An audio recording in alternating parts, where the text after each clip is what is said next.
So we do have a forum? Well, I'm expecting Amy and Kyle to join virtually. So maybe they're. Oh, there we go.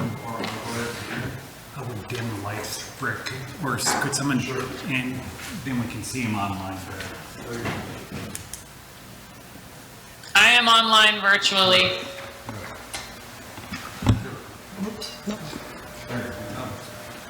Amy.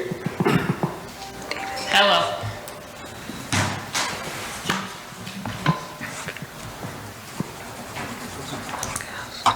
All right. Good afternoon. This is the time and place. Welcome to beautiful downtown Grand Forks. This is the time and place for the Growth Fund Committee meeting. Begin with roll call, please. Crary, Here. Duckler, Holt, Here. Cromie, Weber, Here. Whitney, Here. Wolf. Here. We have a quorum. Very good, thanks. First item, minutes from the May 23rd, 2022 meeting. Looking for a motion to approve. So moved. Got a motion? Second. Prairie, and a second from Mr. Wolf. Any further questions or comments? Hearing none, all in favor signify by saying aye. Aye. Opposed, same sign. Passes. Item 3, accelerate loan programs. Item 3A, aerial robotics application. Mr. Lund. Yes, Mr. Chairman, members of the committee, here this evening again to consider the Accelerate Grand Forks loan application of Aerial Robotics. As you recall, you met as the loan committee on May 23rd, had a very nice discussion, a presentation by Aerial Robotics CEO George Sherman, and outlined his company, their goals in Grand Forks, some of their goals, and some of the activity. They've established a presence in Grand Forks. They have 4 employees. They hope to grow to 10 and establish manufacturing in 2023. I guess I'd characterize it a very positive meeting, a lot of questions, but positive questions, and I think very good responses. And I think the indication from the committee is that you'd like to see, that next round of due diligence by the city, which is why we're here today. And ultimately, with a positive recommendation, we'd move that forward to the Jobs Development Authority for consideration. So that very brief introduction, happy to answer questions, but I think I'm either turning it over to Andy, for just a report on the further due diligence that's been done on behalf of the company. Thank you. Thank you, Mr. Lund. Mr. Conlon. Good afternoon. Short report, I guess, for due diligence in the sense that with a company that's made up largely of international principals, it's very difficult to do much in the way of due diligence. Most of our typical processes and searches for pulling, Equifax credit reports on both the business as well as the principals, background checks, searches of federal, exclusion contractor databases, that sort of thing. Court records, searches, those sorts of things didn't return any results. It didn't return any negative or bad results. It just didn't return results, which, when we're working with international, founders of these companies as well as startups, early stage startups, there's not going to be perhaps a whole lot to find. Those searches didn't turn up a whole lot, but we did have conversations with Ron Ahlstrom at the EDC, who also had spoken with Mark Yana, their lender at Alaris, who has done, as I understand, some of their own due diligence work, and certainly has more insight to offer than maybe, certainly more than I would, as it pertains to due diligence on an international company, that sort of thing. So I believe, yep, Mark is joining us via Zoom. Mark, if you wouldn't mind just adding a little context, we'd appreciate it. Yeah, thank you. I was having some Zoom issues. Can you hear me now? We sure can. Thank you, Mr. Yana. Good timing, actually. All right. Perfect. So Aerial Robotics, with their permission, has allowed me to speak on their behalf. They are a current client of Alaris's, and so just wanted to give a statement from Alaris on our process. So Alaris completes the required due diligence according to regulations on all new clients, accounts, and are approved based on the customer identification program that is set in place. That's a federal program that we follow. All information gathered is proprietary only to Alaris and the client. As part of our standard due diligence, we review the location and documentation associated with the primary owners and the business, as well as research public information available on the business owners. So we went through our due diligence process and were able to open an account for this client. And then my only follow-up question, we looked at the LIFT program, which is a public program through the state of North Dakota. They also granted this company a $500,000 loan, which is public information. And so I would look to, see what their due diligence process was too. And that's it. Very good. So I understand there's many things that you can't tell us because it's intimate to your relationship with the with this company. What can you tell us? What is the relationship with the company? How long have you been doing business with them? What's the nature of the business you've been doing with them? What can you tell us about Alaris's due diligence in doing business with a company like this?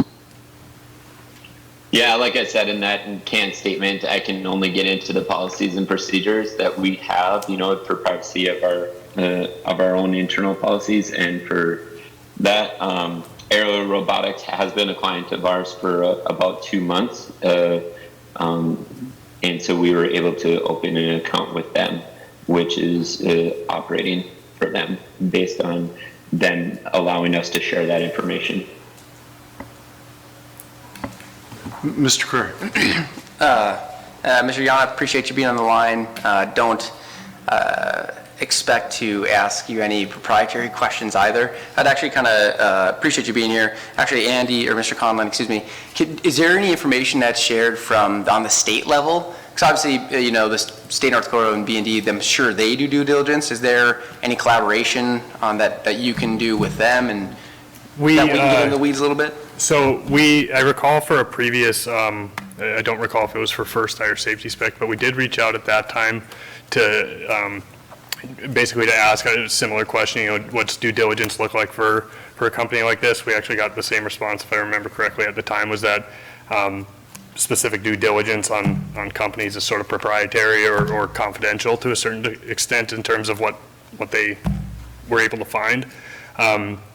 That said, I tried to get a hold of someone there today and was unsuccessful, of course, don't blame him for that, but, we can certainly follow up and see if there's anything that we can find, but I do recall, from previous conversations that it was similar in that it's privileged information in a lot of ways. And so the state is viewing that as privileged information? They are? It's the LIFT committee. The LIFT committee. Is there any way to maybe try to apply some pressure to try to get some of that? I mean, from my perspective, it's a redundant process, right? If they're going through this pretty much the same process on the state level and now on a municipality level, is there any way, in the municipalities within the state of North Dakota, is there any way to at least collaborate a little bit and their staff and city staff, or is the state essentially just saying, sorry guys, you're on your own, or is there any? In fact, we don't even need to know the information that they've discovered necessarily, just can they tell us something about the process that they've used? We did start looking into, UND, for example, uses a different sort of company to pull some of these, this due diligence or background check information for international professors. Started looking into that as an option. Time constraints being what they were, we ran out of time to have to set up an account and get oriented and all that stuff on there. So that is something we're looking at for future requests. And like I said, and as Mark had stated, what was available publicly, on the company, that sort of stuff, there's nothing negative or concerning in regards as to what was available publicly in that sense, from, those sort of searches. So, but in terms of more in the weeds, credit reporting, background check sort of stuff, we just found ourselves limited. So we're I feel a little bit like we're somewhat in the dark. And not to, totally understand international. I don't know where you'd begin with that. Do we as a committee, do we just rely on the confidence in the process of the state?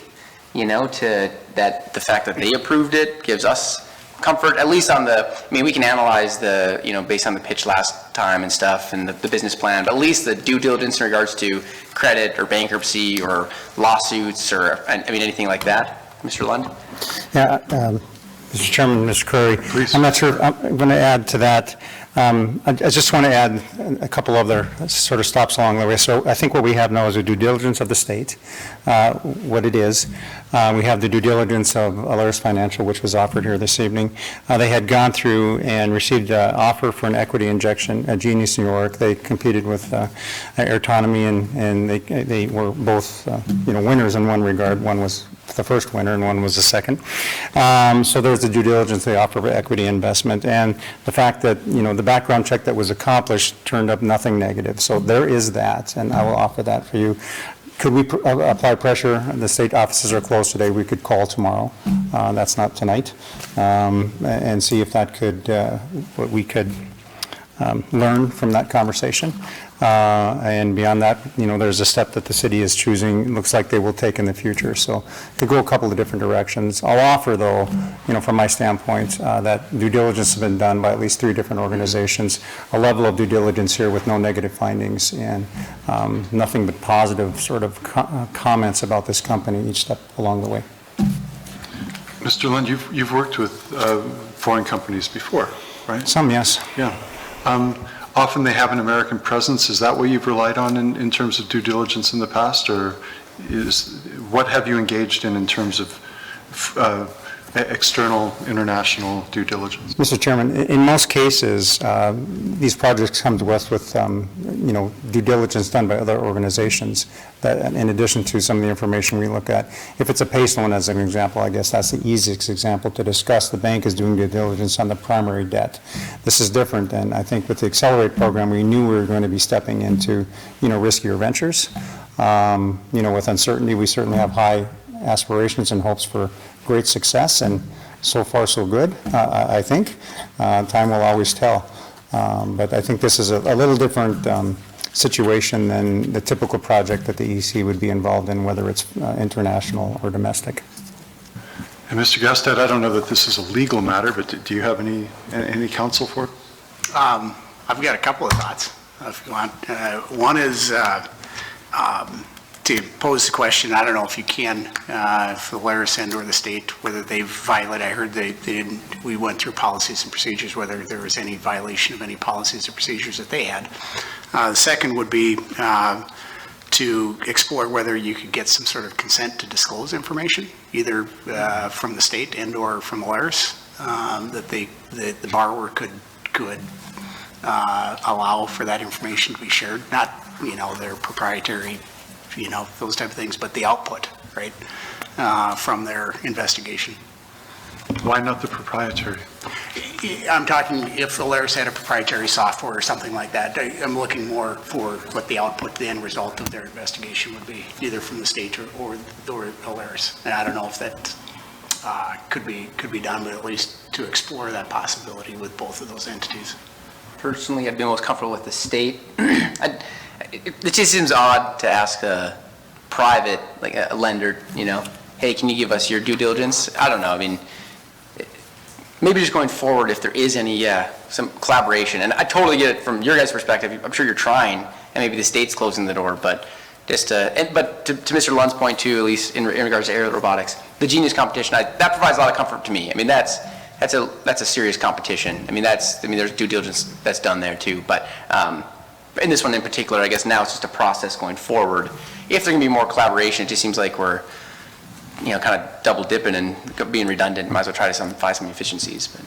And I'm not suggesting that what has been done or the confidence, it's just a matter of papering your file so that you've got, we've done something here and we've got some information that we've reviewed. That's the only, and again, I'm not suggesting that this company or any other company, I'm looking more from a policy standpoint. Mr. Holt, please. Well, just a couple thoughts. I mean, the first one is that, I agree with Mr. Lund that I think the combination of all these different entities makes me feel comfortable with this one moving forward. However, this is a new program. We've been writing this sort of as we go a little bit, right? And I think learning lesson here is I would like to see us get a policy in place for when this comes forward again so that we're not hashing this out every time this happens again. So some of the things that you discussed, Mr. Conlon, in terms of, discussing with UND for what they do, whether it's more conversations with the state, I'd like us to keep moving forward with that regardless of the outcome of this particular company in front of us. And I think Mr. Kwame has his hand up. Mr. Kavami, please. Thanks, Mr. Holt. Yeah, I want to just echo the same things. I think that as this program continues to mature, we just need some sort of process, and we can't rely on the state. And whether that's going and seeking third-party assistance to help us get the papering to feel confident on our own. I think it's something that we need to expect that we'll see more of, especially if we're approving, these applications. I think we'll continue to draw more. So I just think that that's a great idea as far as investing some time into figuring that out. And then the second point just being, my confidence in the state is high. And if we can't find anything negative and they've moved forward with a large sum of money, that puts me in a good position for this one. But just how can we get set up for next? Thanks. Thank you, Mr. Kavami. There's been some discussion about policy, and I don't mean to shut that down, but it feels like each one of these applications so far has come to us with its own unique set of circumstances, and as much as possible policies, we're developing a toolbox of tools that we can use to address the different situations. It doesn't, short of relying on the due diligence of other entities, we have not yet been able to do that with this loan. That's my statement. At this point, unless there's further discussion, Ms. Whitney, anything to add? Look at that, I hit right as you said that. I think I would echo the need for just having or understanding processes, but to your point, I was actually going to say, I'm feeling like each one of these has been very unique in their approach. So I would hesitate to make it so bureaucratic that we lock ourselves in, but I think a checklist of ways we could ascertain and at least feel comfortable is important for this group. For this program, sorry, wrong words. So I would just echo, I think that we need to just think about what's that toolbox, to use your words, Mr. Chairman. Thanks. And so as we hopefully move towards a motion, what is the urgency at this point? Can you give us the timing? Mr. Lund, Ms. Richards? My comments would be more to the lines of, we will continue to pursue some of the things that have been talked about before JDA meets, if you should make a positive recommendation, and obviously the same comments that, three entities have gone before us without finding anything that stopped them, which puts us in a good position. Typically our third-party review is very straightforward in a PACE or FlexPACE. We have a commercial lender. We're, as was noted, kind of making this up as we go to a certain extent. The next item will kind of take us down that same path. But in this case, I'm answering a question you didn't ask, but I don't know the urgency, but I do know that we can continue to reach out to the folks at Lyft and see what, if anything, they can share to maybe offer some assurances. And then moving forward, we will pursue some of those avenues that Andy talked about that might serve us better as we continue to unpack this program. And so we could have a motion that includes the request or that's contingent upon some additional steps. Yes? Sir. Mr. Lund, go ahead. Yeah, Mr. Chairman, I can't tell you that this week is urgent. I was looking to see, I don't believe we have anyone from the company today. I know they're involved in an activity, all company activity. So I don't know how to respond to that, and I hesitate to speak for companies, but I'll just say that it has not been expressed to me that this is an essential, critical week. Real good. And thanks for helping us to understand a little bit about why there's no one from the company here today. There's a legitimate reason. Yeah. Mr. Phelan, please. I think it's important. You guys aren't at EDC board meetings, but that's where these applications start. Just so you know it's a celebration. There's lots of high fives. It's excitement. And so I think what we're doing, we're starting here and then we're really going like this and you're slowing things down. But so I think at the front end, it would be helpful that they knew, because I think what we're doing is we're welcoming companies, we're excited for them, and then as it goes, it becomes, we're really focus. I think if they knew up front what was needed, they would probably be more able to provide information up front, because we're probably 2 months into this. And I think if I were them, I'd be a little confused that, number one, we go to the CDC board, it's celebrated, it's excitement, we go to the growth fund, it should be that you should know things up front, and so as you get to the end, it doesn't feel like there's more and more things that we are asking for that were not asked for up front. And so if we're going to really call this Accelerate Grand Forks, I think we're decelerating some things too. And I think, just looking from outside in, these companies wouldn't know the conversations that they're going to have 2 months from now. All they know is what they get received in the community up front. And my concern would be that, well, what else is going to come? Or is the goal line going to move a little bit further? Are they going to ask for more perfect information? So I think as we learn what we're doing here, I think letting them know up front is better, because people want certainty, and not to feel like there's less excitement at the end than there was at the beginning. So I think if we can work with Keith and the EDC and whatever that new, so that whether it's an international company or a domestic company, everyone knows, and so they don't get to the end. And I think when we deal with regular city stuff, it's okay not to be as celebratory at the end. We're used to that. But when we're dealing with exciting, innovative things, we don't want to feel like, well, I guess we got to the end, but it seemed it seemed like a lot of blocking and tackling at the end. Mr. Phelan, you've wounded me. I've tried to always bring enthusiasm for these applications forward. And it is not the job of this committee or the JDA to simply rubber stamp what the EDC brings forward. We do have a job to do, and we're figuring this out. And so I think it would be helpful for the EDC to let companies know that there is a process, that the recommendation from the EDC is not the end of the process. But with that, I've probably said enough. Is anyone ready to make a motion? Mr. Chair, please. Before that, as was disclosed, I would recommend or request that I recuse myself from this vote due to conflict of interest. Very good. So I'd be looking for a related motion. So moved. And would that motion be Mr. Gauss said, I guess technically the motion is to allow him to vote, but then we'd vote a negative. We would all vote against that, correct? Yeah, you should be voting in the positive too, so that the person the vote is to allow them. Right, okay, so then I would make a motion to allow Mr. Wolf to vote. Second. And we have a second. Any further questions or comments about that motion? Hearing none. All in favor signify by saying aye. Opposed, same sign. Aye. Aye. So that failure of that motion does recuse Mr. Wolf from the vote. At this point, then, I'd be looking for a motion regarding the staff recommendation. I think, again, we continually have these policy questions and not trying to get it too hung up. But, I mean, I think it meets the parameters that we've so far have established. I think it's a great company. I think there's a lot of great positive momentum with them, and a lot of synergy with their autonomy, which is kind of cool too. So yeah, I would make the motion to move forward with staff recommendation. Second.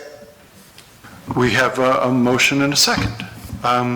Any further comments or questions about that motion? Mr. Wolf? Do we want to put any conditions about additional due diligence on there or not?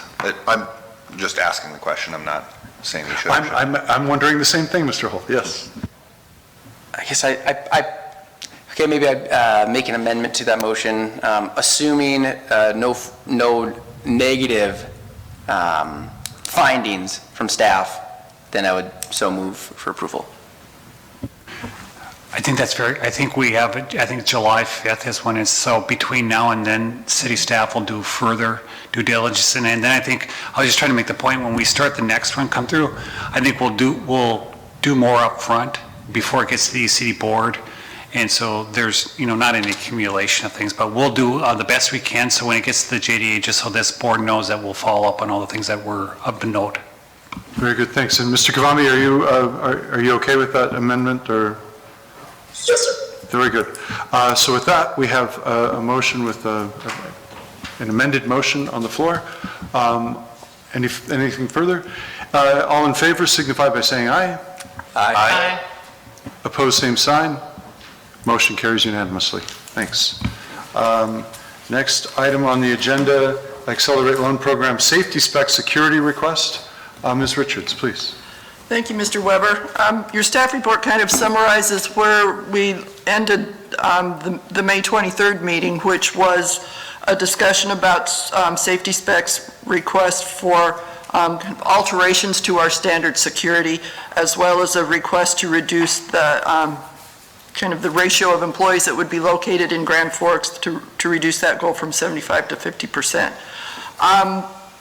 Safety spec kind of stated the reasons for their desire to avoid the blanket UCC, that this was disproportionate to the size of the loan and is a hard story to tell other investors. And also noted some of their difficulties with recruiting, that while they are growing, sometimes it's easier to recruit people to other parts of the region rather than Grand Forks. There was certainly nothing negative said about Safety Spec or their company or their prospects or their products, but the discussion more or less, I mean, it was somewhat rushed, but the committee's discussion more coalesced around what does this mean to our process and policies and precedent. Similar to the previous discussion, you know, we've got, albeit they're in their infancy, we do have program guidelines. And those guidelines state that, you know, for security, we don't ask for personal guarantees, but a blanket UCC. Much like the other situation, we're not really staffed to review each of these applications in depth, whether it's community development staff or finance staff or the city attorney's office. So while their case may be very strong, that a patent is sufficient, we have no real third-party objective way of verifying that. And what would be then this group's rationale for taking less than our standard security in this case? There might be a good reason, and if the committee feels that it is warranted, that's your purview. But if not, then you would vote to, no, we should uphold our standards. And then I guess that puts it back in safety specs court. If we do require UCC, do you still want to pursue the loan? That's a very abbreviated version of a lot of discussions amongst staff about how to proceed in this situation. And that's kind of the lukewarm staff recommendation is, it's up to you. Doesn't meet our parameters per their request. Hard for us as staff to say firmly we should not grant their request or we should grant their request because we just don't have enough information. And it does, kind of per the last item, what is our program and how do we advertise it to potential borrowers? Thank you, Ms. Richards. Actually, Mr. Wolf, if I may, there's various kinds of collateral. A UCC filing on equipment or on equipment is an easy form of collateral for me to understand. Can you comment on the value of a patent as collateral? Because I believe that's what's being requested that we consider here, right? Yeah, I'm not, yes, Mr. Chair, I'm not trained on what the value of a patent would be. It depends on how the business goes. Obviously, we all, I think, see something that it seems to, we like the business plan, the idea, that's why it's here, but to value the patent, that's beyond me. That's a business valuation question. That's not something that that I'm prepared to answer. What I will say is accepting a patent as collateral, if that's what we would choose to do, there's less value than I think our standard UCC agreement would include a patent as well as inventory, equipment, receivables. So this would be less value, but I don't know what the value is. Mr. Curry. Just in the line of request to recuse myself from discussion or voting. Okay. Looking for a motion regarding Mr. Curry's conflict of interest on this? I'll make a motion to allow him to vote. Very good. I'll second that. So we have a motion and a second. Any further comments or questions? Hearing none, all in favor signify by saying aye.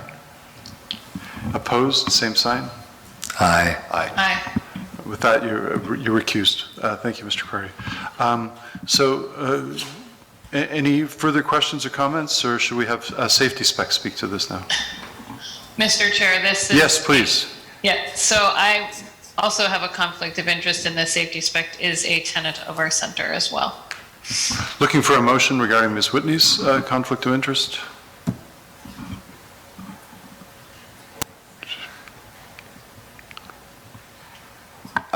Can I ask a question first? Sure, yes, please.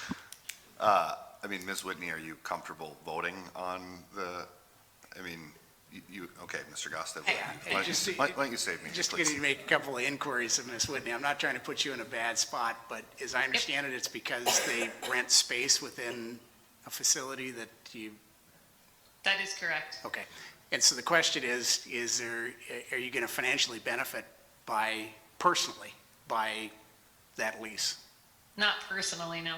And is your job or your compensation dependent upon that lease?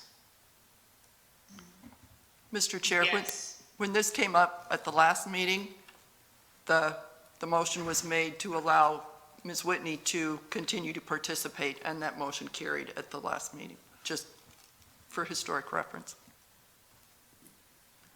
You just, Mr. Chairman, just so you're aware, you wouldn't have quorum then, because you've only got 3 people left.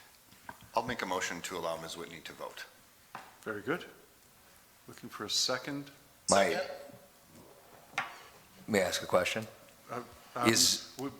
Technically, we'd wait for a second, and then we'd have Okay. comments and questions. Kyle second. We have a second? Very good. Mr. Wolf, your question? My question would be for Ms. Whitney. Do you feel that you would be unbiased in this vote? Absolutely. Okay, thank you. No further questions or comments? All in favor signify by saying aye. Aye. Aye. Aye.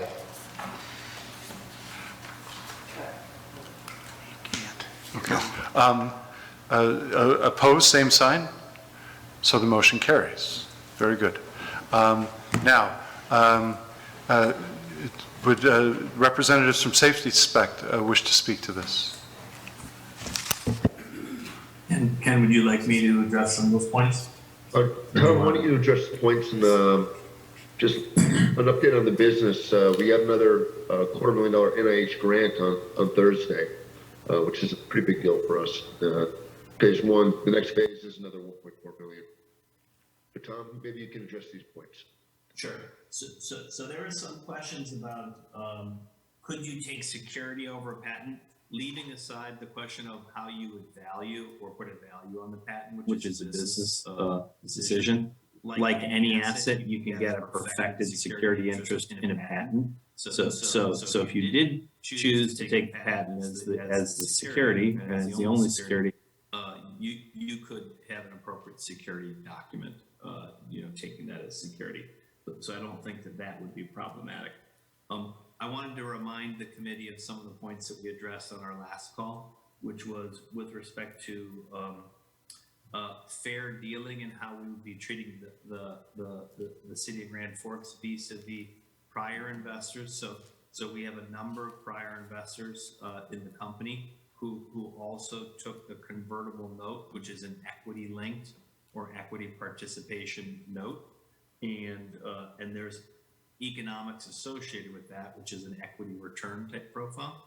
And none of those prior investors who had that instrument have any security. So we're proposing enhanced security versus all the prior investors who invested, some time ago.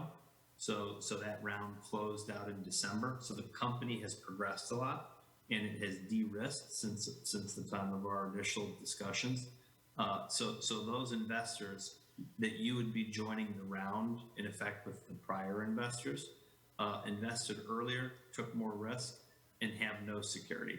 So the city would have an enhanced package vis-a-vis them. It was mentioned that our view is that this would be difficult for us to have blanket UCC or blanket security, not just for explaining to our prior investors, but also for future investors. We're about to launch another capital raise, towards the end of the month or early July. And that would be difficult, in terms of it's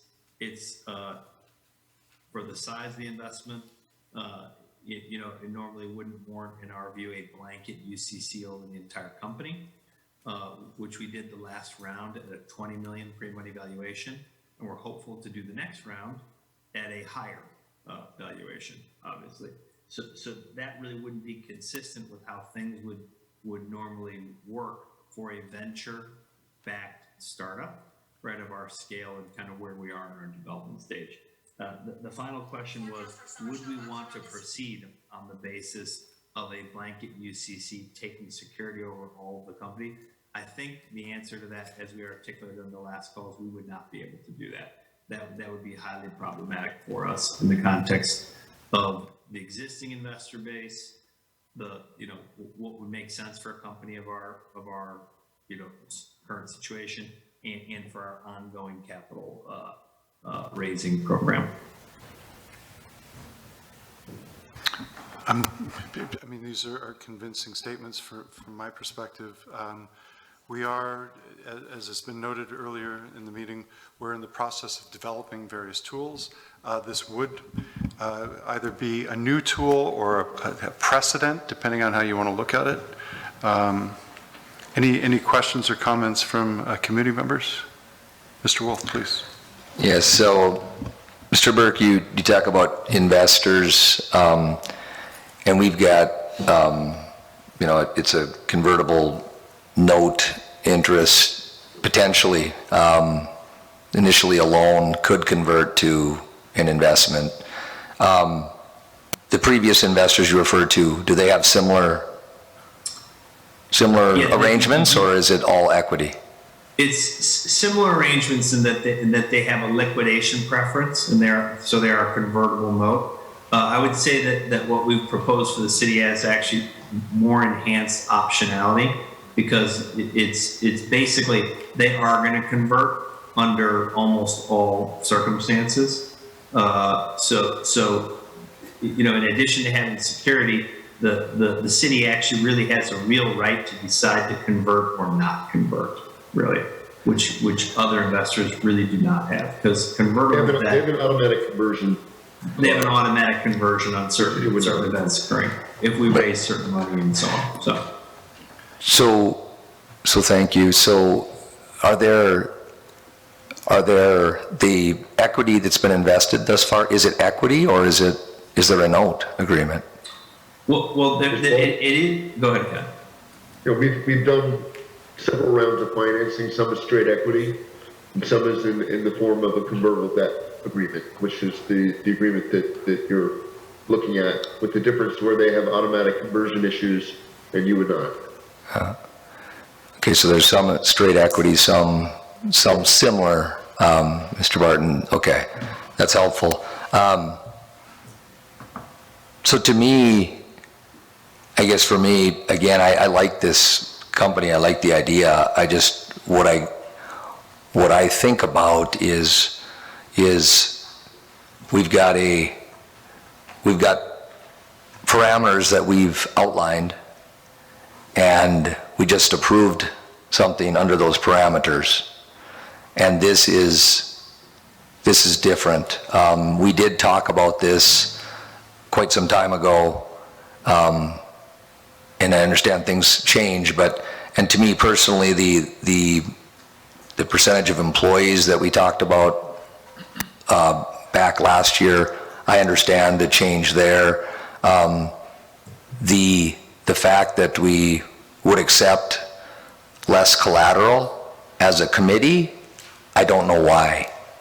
That's just my opinion. It's nothing against this company. I like the business model there, but if we were to accept this less collateral why would we not do that for something else? That's my question. Is my concern about a precedent as well, right? Yeah.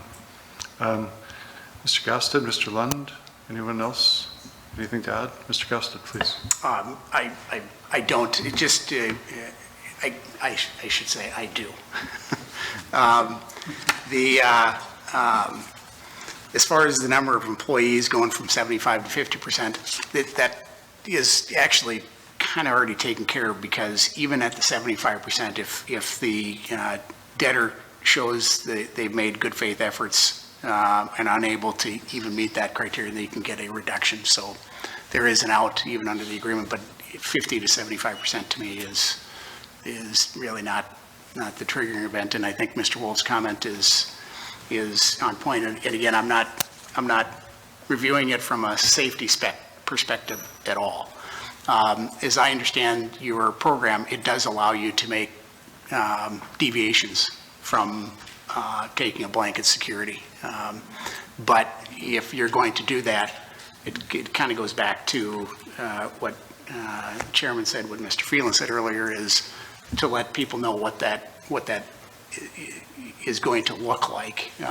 If you're going to make those requests, what is it that, those kind of the boxes you need to check in order to obtain that, and is it based upon a percentage of the value of the assets compared to the loan?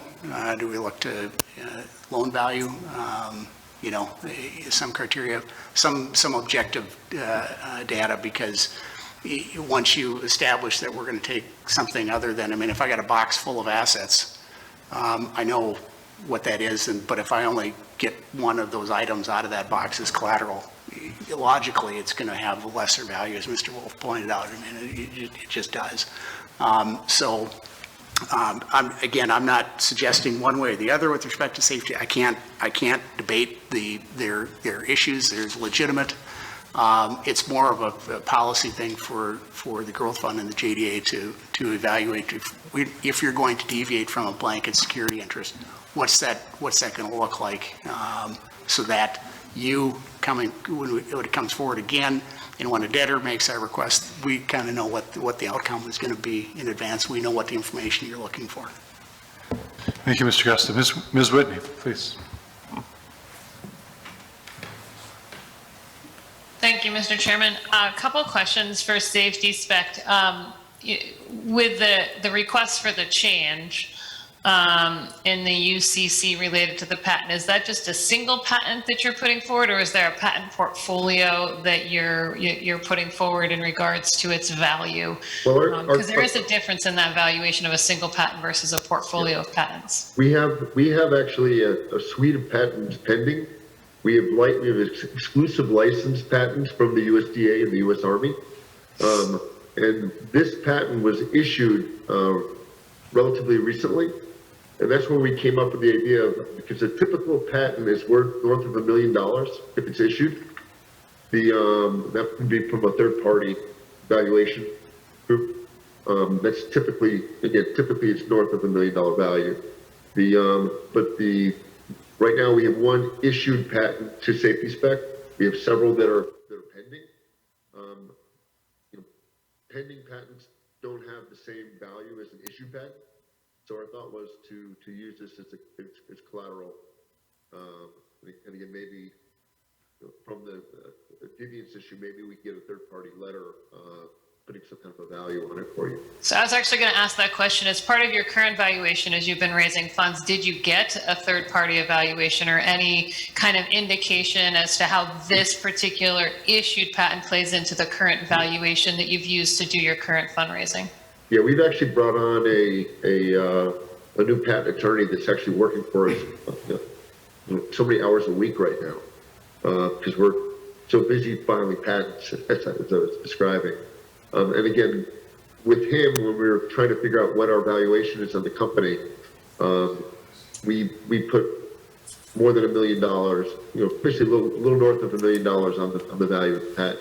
But again, we could have a third-party letter of some kind of valuation issued, if that would appease the group. And then my last question, I know the last time you were here, you talked about it was busy raising money and all that, but if this was to happen, what, you know, with this particular infusion of cash, how do you see it helping you versus what impact would you have if you didn't move forward with this funding? What does that look like for Safety Spec? And that's my final question, Mr. Chairman. The money, right now, what we're doing is we're actually engaging some enterprise software hardware companies to get the final commercial version of CSI out the door, where we're we're planning on raising another $10 million. The $250,000 allows us to do some additional things that we would otherwise not do on some other initiatives that we have, that actually they do affect the growth of what we're doing with the company. I'm not sure if that makes sense. You know, we have a platform technology that has different applications, and right now the money that we have, any extra cash lets us basically do additional things. But $250,000 is helpful. It's a bunch of money. Like as I said previously, we just got another $250,000 NIH grant. So you know, this adds up. I think it also is very beneficial to us as part of our broader articulation of our footprint in North Dakota, how we're growing in North Dakota, for our institutional investor base as well, because it demonstrates our connectivity to the community and that the community is interested enough to invest, and that ties in well to part of our other federal government funding strategy, right? When we talk about what we're trying to do with the federal government to bring, you know, more business and more research dollars into the state of North Dakota and in fact into Grand Forks. So I think there's a synergy there that's beneficial as part of our broader Safety Spec strategy story and what we're trying to do and where we're trying to do it. So there's a value away from just the cash, but as Ken said, the cash is very helpful. We would use it for our use of funds for our primary commercialization. And if we're successful in raising all of the capital that we hope to raise in this round that we're about to launch, and potentially get even more federal dollars in addition to the NIH grant, because we have several larger initiatives on the go, then that would give us further flexibility. Thank you, Mr. Burke. Mr. Lund, please. Yeah, and the risk of not helping at all. Mr. Chairman, just to step back a little bit and think in the creation of the Accelerate Grand Forks Loan Program. So the goal of the program was to support and grow the tech jobs, tech businesses in the region. And we knew based on that, and we use as our inspiration the LIFT program, in which the LIFT program at the state level does really what we're doing without any collateral whatsoever. But these are local funds. We're not as wealthy as the state. I think that's very clear. And so we wanted to have some ability to reach some type of compensation if it all went very badly. And the way that we, I think, collectively decided to do that was to have a blanket UCC, really not understanding what the value of the company or their assets are, but it was something that if the worst case scenario happened, we could get in line with other creditors. I think the only thing, if I remember some of the things Mr. Gossett has said, general real estate taxes were kind of right in behind those folks. So not even knowing if there would be anything left, but it was the best that we could do.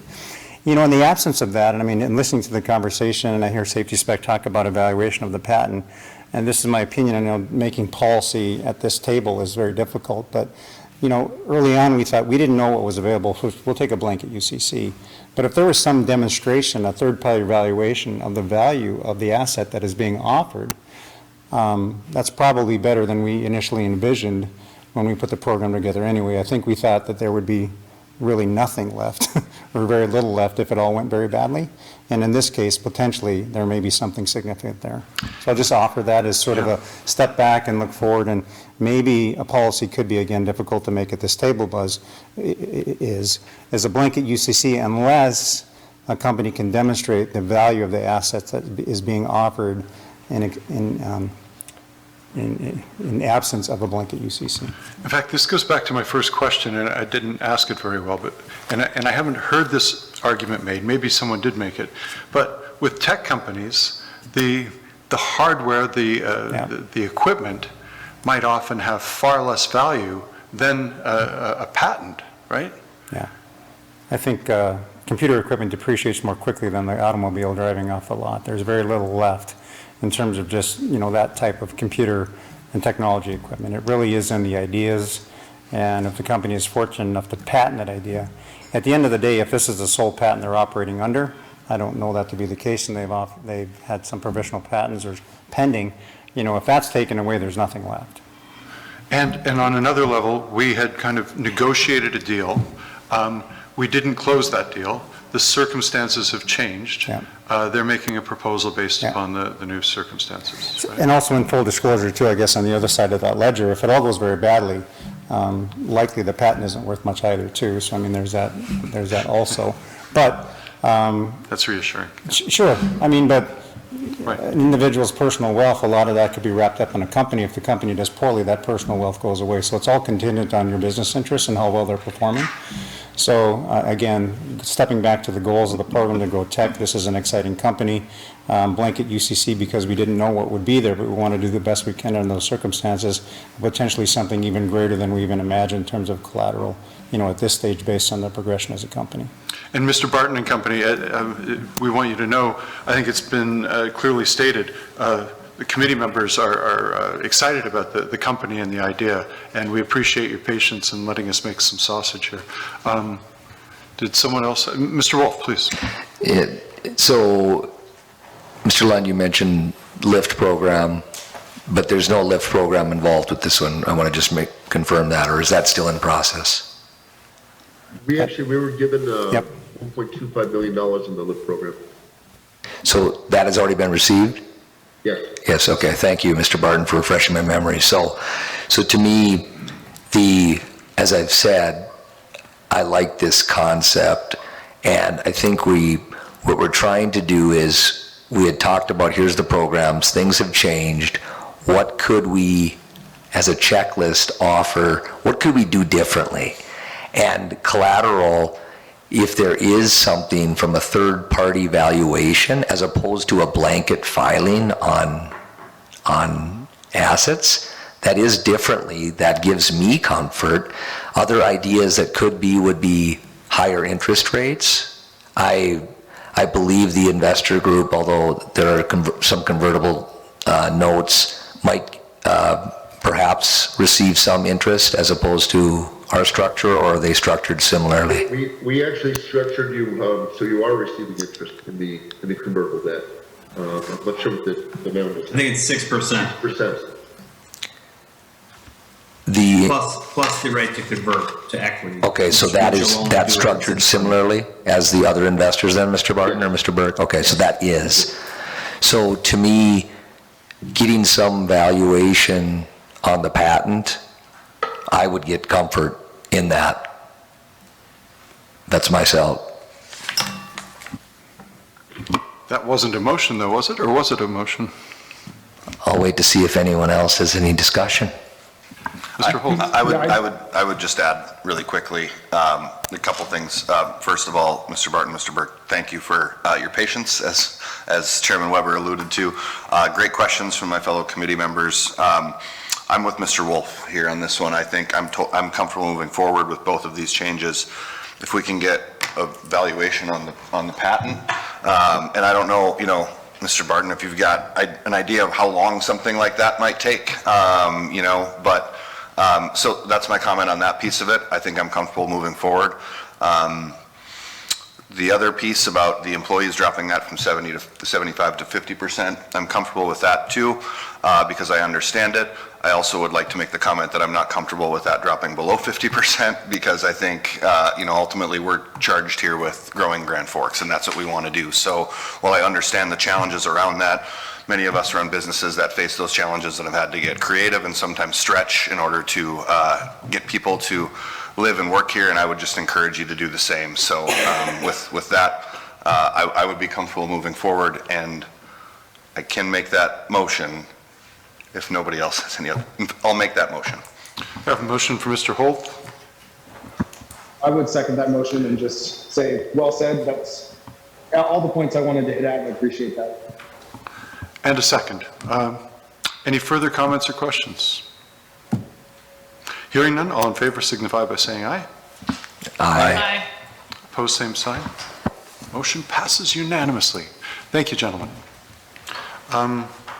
Next item on the agenda, Startup Loan Program. 4A Chino Latino application. Mr. Conlon. Very good, Chairman Weber, members of the committee. Chino Latino is an expansion of sorts of Steers Restaurant, which is owned by Elias Dean. Chino Latino is said to be located at, the 1100 block of South Washington Street, or the former Scotty's Deli. Business has been described as a permanent food truck. It'll serve a variety of different foods, many of which will be prepared off-site at Steers, which will help, build for efficiency purposes and limit overhead costs for Mr. Dean and the company.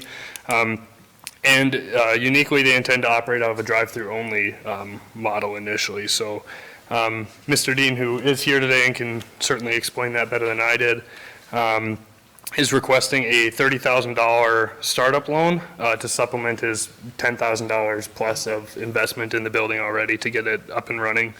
I did want to make a few quick notes and kind of highlight what's in the staff report in terms of, just some items that staff had noted as part of our work on this project. The first is from a technical perspective, or to the letter of the program description, this actually does not meet the program description as written. That largely has to do with just how the business is structured. It's a unique expansion, but it does fall under the Steers sort of restaurant umbrella. Steers is older than 5 years old. Our program is, as it's written, is limited to businesses younger than 5 years old. So that's the first piece. The other is that Mr. Dean has not yet met with SBDC, Small Business Development Center, which is a requirement of the program as written. Reason for that, or for the requirement being there, is that it does offer us a certain level of security in that sending the entrepreneur to receive some kind of hands-on one-on-one mentorship or coaching ensures that they at least are aware of the resources that are available and could aid in their success. The other piece is that they do produce financial projections to demonstrate the business's ability to repay our loan. And that largely forms the basis for at least part of staff's recommendation. The loan committee, startup loan committee, also reviews these requests and does typically review those projections as part of their review. Given the sort of timeline, I guess, that we've been working on between when Brandon Bombach at the EDC had been bringing this forward, he sort of left halfway through, so it's kind of in this limbo for a little bit. Quorum issues last month sort of rejiggered our timeline a little bit as well, so that impacted our ability to work with SBDC to get those projections. But the Startup Loan Committee, in sort of recognition of that, as well as the urgent need for these funds from Mr. Dean, did recommend moving this project forward. So that's where we're at tonight. I did want to make one third final note, I guess, for your consideration, and probably the smallest one, is that the business license that the business is set to move forward with does have a few added conditions compared to a typical business license.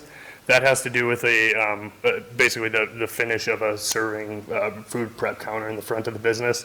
Until that is rectified, the front of the business is not available for use and is prohibited from use, actually.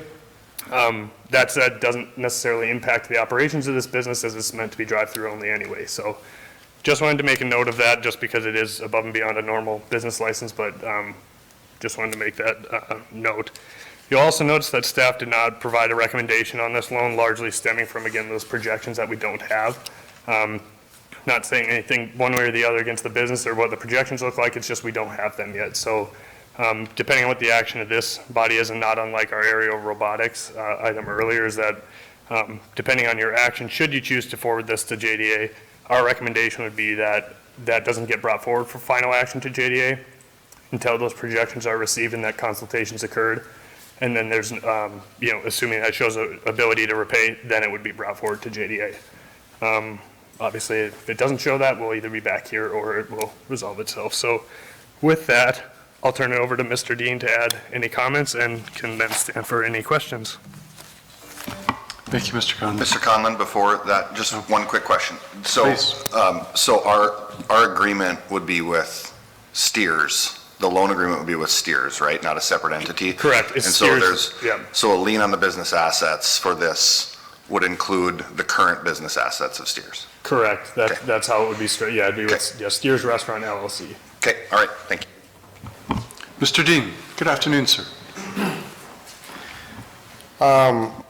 Thank you for your time. First of all, just to make a quick correction, the projections we sent, those are our real numbers for the last 5 years. Andy, basically what he's just talking about is the same thing that this gentleman earlier talked about, businesses where you celebrate and you say you get this going, and then at the end is where you dip down and ask for things that will just derail everything. Now, Chino Latino is not open yet. It took me 6 months right now. I have the keys to that building. We renovated that building from my own pocket. I never took a loan in my life from anybody for all my businesses. But right now we hit the wall, and I didn't want to come here ever. As you know, when we talk about businesses and loans, I like to depend on myself. But we got delayed on a lot of issues that had nothing to do with me, right? So Brandon did this paperwork with me with my sales from Steers for the last 5 years. So those are real numbers we are supposed to go with, instead of projections where I'll say, oh, I can make $1 million, but it's just a projection. But the numbers I have that I came with are the real numbers that I think I will do better, because our old location is very hidden compared to the new location that is right on the spot, and we have a drive-through. And we already spent over $40-something thousand into that building, and we are just stuck right now because of very small, minute things. But I started this process thinking it's going to be quick, and there was a meeting that was missed on June 6th. And this is now pushing us for another month where we are doing nothing but waiting. I would recommend, you guys use my actual real numbers instead of me going to somebody and I will say, okay, how much will you sell a month? I can put any numbers. I can create any dreams. But the reality is the numbers I own, which I know with a hidden store that a lot of people doesn't know, if I'm bringing these actual numbers, I can bring in more money next to McDonald's on a road with a drive-through. So that is going to what Andy said. Now, the other thing that delayed us was the health department. When I took that building, I already showed everybody, it was really filthy. And I had to do everything, but the building was already licensed and everything was fine. But every day just led to the other thing, which right now we finished up the huddle, and I did not want to do a whole business there anyway. I wanted to do the food truck model where I'm just using the drive-through model and just get going like that. So the health department basically said, we will give you a license so long as you will not open the front doors, because there's a wooden counter there that has been used by Peter Pitt, has been used by another restaurant, has been used by the last restaurant, but apparently I cannot use it after I even really put it up to date. But my words against them, we cannot use it, so we will just go with the drive-through.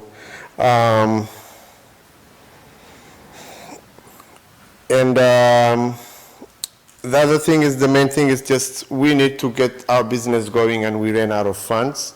This is not something we were counting on. Again, as I said, I don't really like counting on people.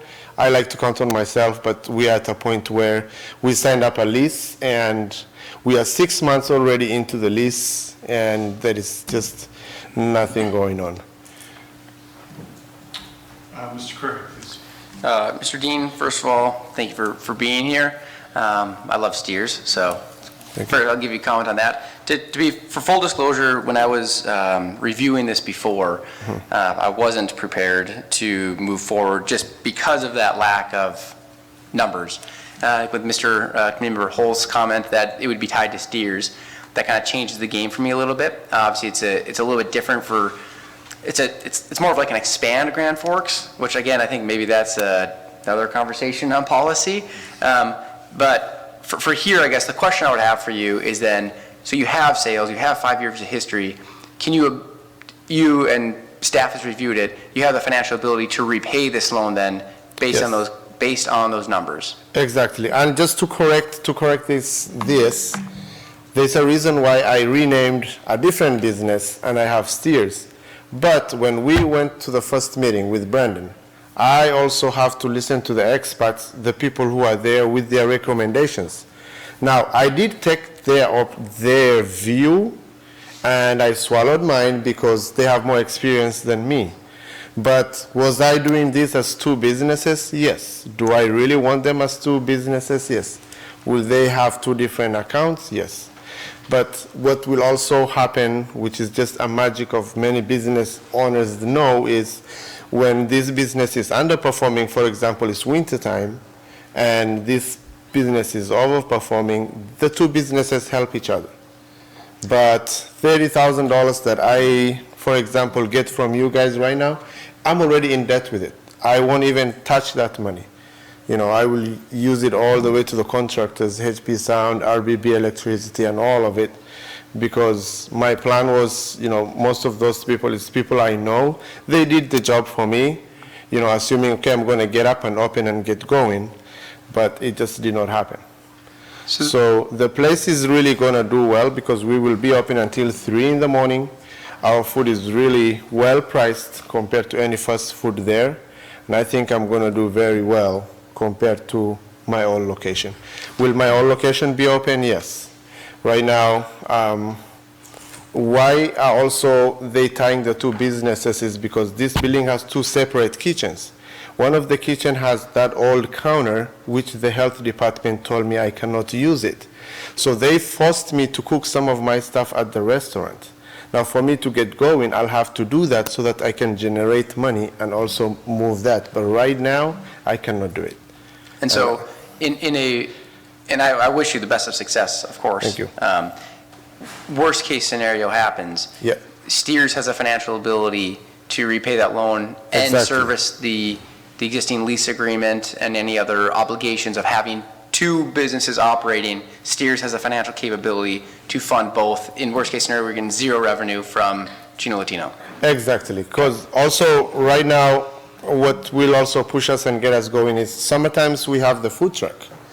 And the food truck brings in a lot of money in the summertime, even compared to the main restaurant.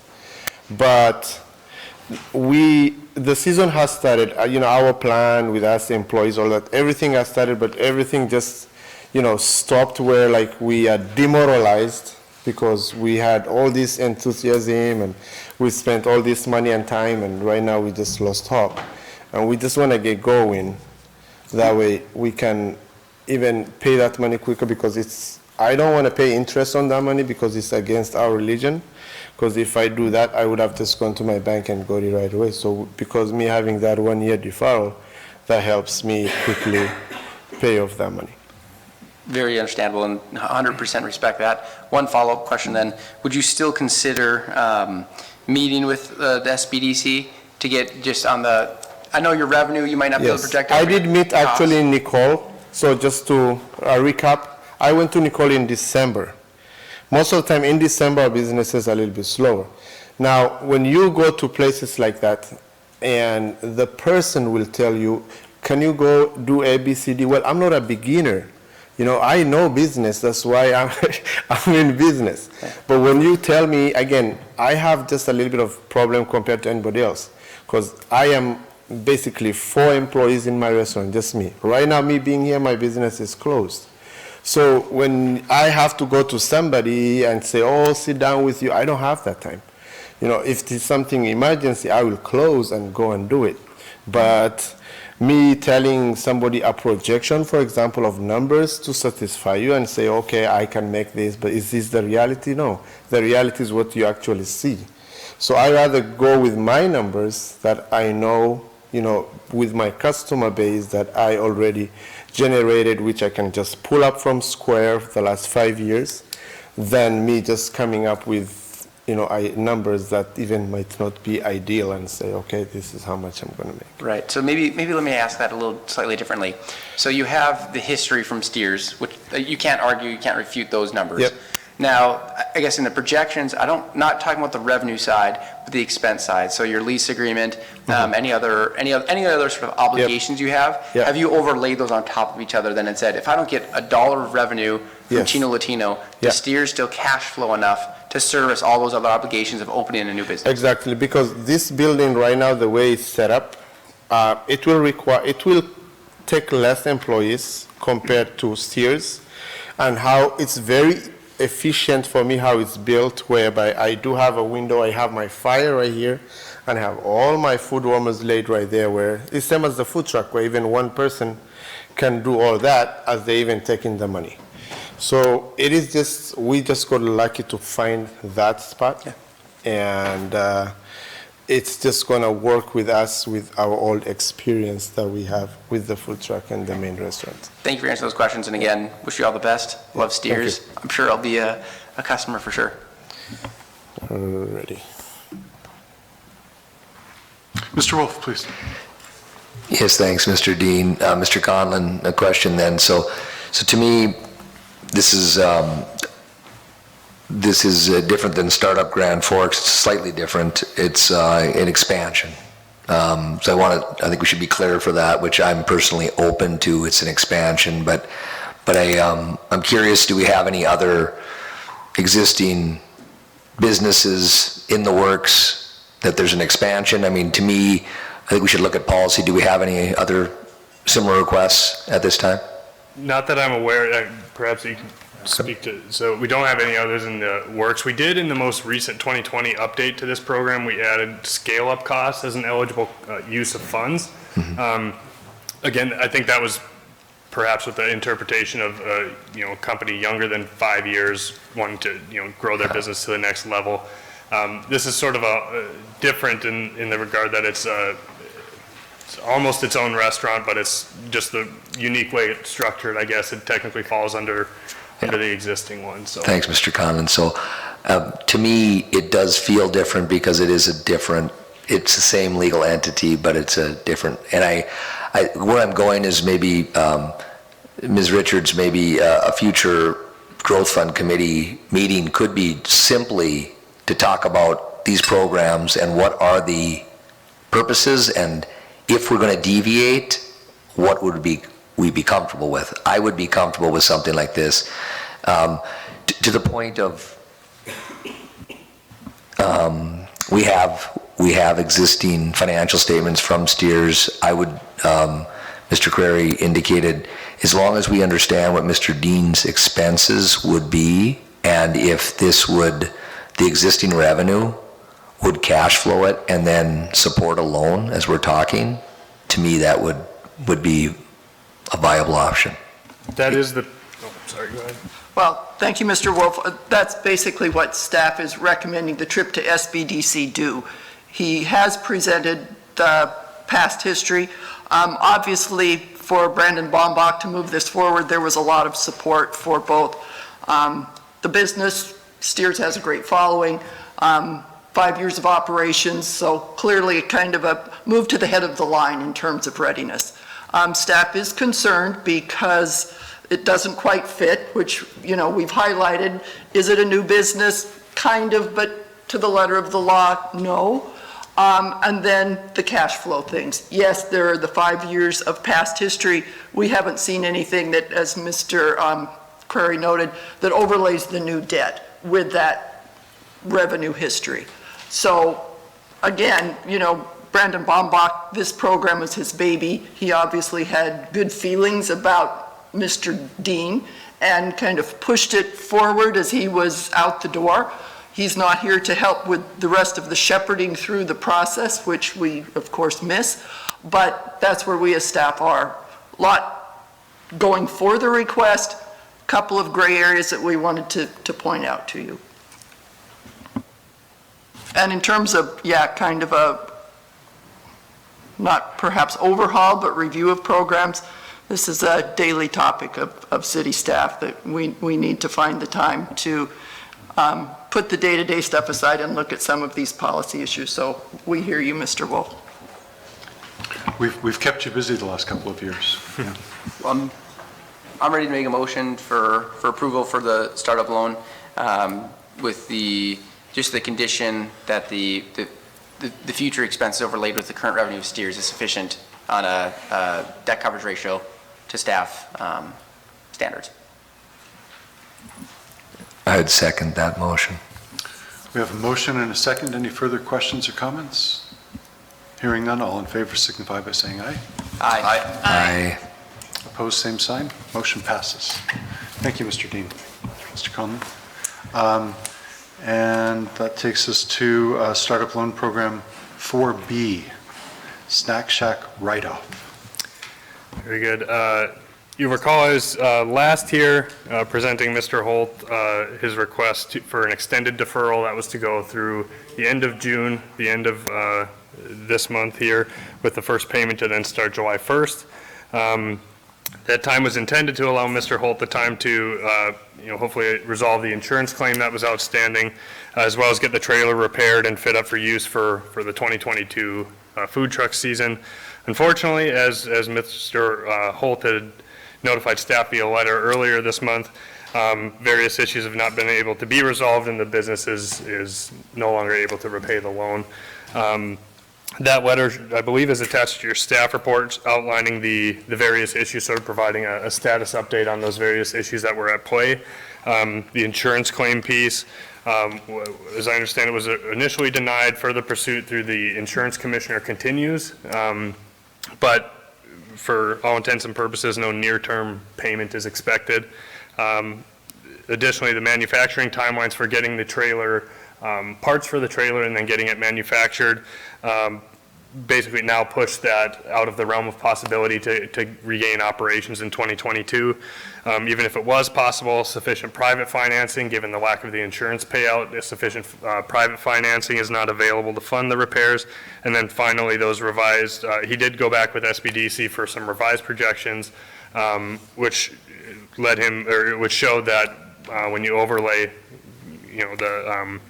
the cost side, expense side, with a private loan, the Growth Fund loan, and the North Dakota Development Fund loan with this, just repayment isn't feasible moving forward. So I have spoken with Mr. Holt, who has indicated that the business has no assets, liquid or otherwise, to repay the loan. I understand Ms. Richards has spoken with Mr. Gosted, as well as to sort of get on the same page on this project.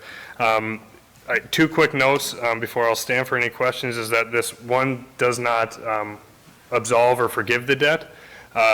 Should Mr. Holt or Snack Shack LLC resume operations, that debt does remain payable and owed. So if he is able to get this food truck back up and running and operating under Snack Shack LLC, the loan does stand as owed. The other piece is that this is not intended to be our standing policy for this program. You recall the only other time we've been up here for a write-off or default was a loan right before this at the front end of COVID, where these were one of the last few that lacked the blanket UCC for business assets. So as you'll know, I think I also attached the loan summary. The first 10 of our loans lacked that blanket UCC. You'll notice, I believe it's not on there now, but very soon we should have just about half of those repaid in full. Unfortunately, two of those, with this one tonight, maybe our second default. And unfortunately, just given the nature of what was approved at the time, there's that lack of blanket UCC limits our ability to collect anything here. So with that, staff's recommendation is, that we declare this in default and write it off, but I am happy to stand for any questions. I'd ask committee members to check the final page of the staff report showing the history of this program so far. I think coming out of 2 years of a pandemic, a 13% default rate, and this was always intended as a little higher risk entrepreneurial fund. I think that this fund has done served the purpose that it was intended so far. Any questions or comments? Ms. Whitney, please. Thank you. I would echo that I think the program overall has been doing well. Unfortunately, I can't say I'm surprised we're here with this one, given the number of times we've been asking questions. But one question, Mr. Conlon. You mentioned that this doesn't absolve the loan, and if Snack Shack was to go back into business, is it him personally, or is it Snack Shack, or if, say, Snack Shack becomes something different for some strange reason?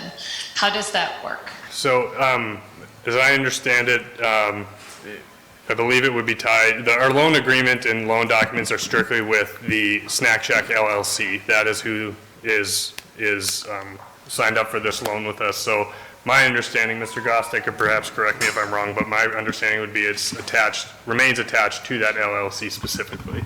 So if he started business tomorrow as Snacky Shack, it would be a new entity and this would not follow him? That'd be my understanding. He would know better than me. That was my question. Thank you for wording it probably better than I did, Mr. Chairman.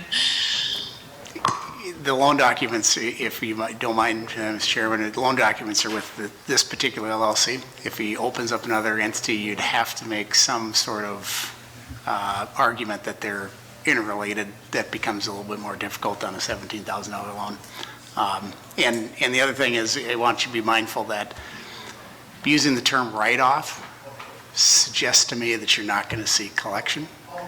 And if he happens to restart as an LLC, there is a 6-year statute of limitations too for collection. So I would suggest maybe the motion would just be not seek collection at this point.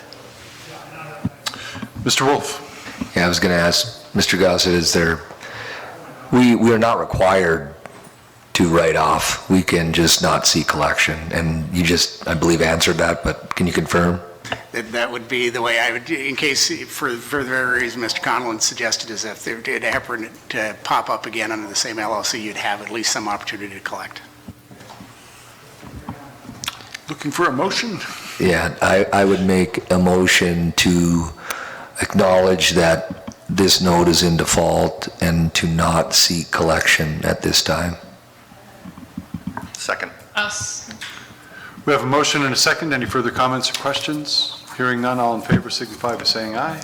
Aye. Opposed, same sign. Motion passes unanimously, which brings us to item 5, North Dakota Regional Workforce Impact Program. Ms. Richards. This is information only, right? Information only, yes. And it will be very brief. We do have Dawn Mantis available for Zoom. She has done a lot of the legwork on the application that will be pending. In short, the North Dakota Department of Commerce, using ARPA funds, has established this Regional Workforce Impact, RWIP program. They allocated funding based on census data, so our region, which is Grand Forks County, Nelson, Pembina, and Walsh counties combined into Region 4, was allocated $1.71 million. There is a 25% match requirement, but it is not really a competitive application process. Each region is expected to work cooperatively and in partnership to develop an application, but there's no competition amongst regions. We are available to get up to the $1.71 million. Your staff report lists the eligible activities, doesn't list the ineligible ones, but what our region has been looking at is kind of focusing on 3 of those eligible categories. First one is talent attraction for selected industries. In this case, there's interest in kind of duplicating something similar to the Grand Forks' Cooler effort that would target the regional counties that aren't Grand Forks, Nelson, Walsh, and Pembina, and then some funding to enhance the Cooler with videography of the rural communities. Also looking at childcare, obviously, is a huge need associated with workforce, so we're still actively seeking proposals from licensed providers. Those are due in a couple days. In terms of workforce training, we're looking at funding for either equipment or job coaches for our future Career Impact Academy or Career Technical Education Center, also seeking proposals from the one in Grafton for funding along those lines. Deadline for the applications isn't till the end of July, so there will be more to come as we learn about that. Expenditure deadline is fast, May of next year, so this is a lot of work with a very tight timeline. Don, you've got 5 minutes if you want to talk about some of the great things that are being done to turn these into proposals. Ms. Mann, welcome. Oh, we've got you muted still. Sorry.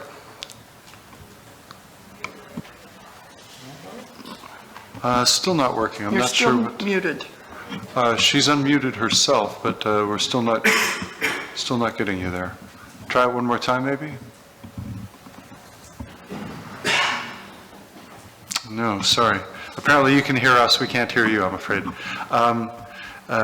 Very good, thanks. Well, the deadline for this is the end of July. That's when the actual application for this funding will go in before that date, unless things change. And we'll be hearing more about this in the future. Correct. We've had discussions with the state. The deadline may be extended, no guarantees, but before we commit to anything, we'll be back with some more specifics. Thank you, Ms. Richards. And we do have 4 more minutes before the city council starts. Anything further? Otherwise, looking for a motion to adjourn. So moved. Have a motion? Second. All in favor signify by saying aye. Aye. Meeting is adjourned. Thanks.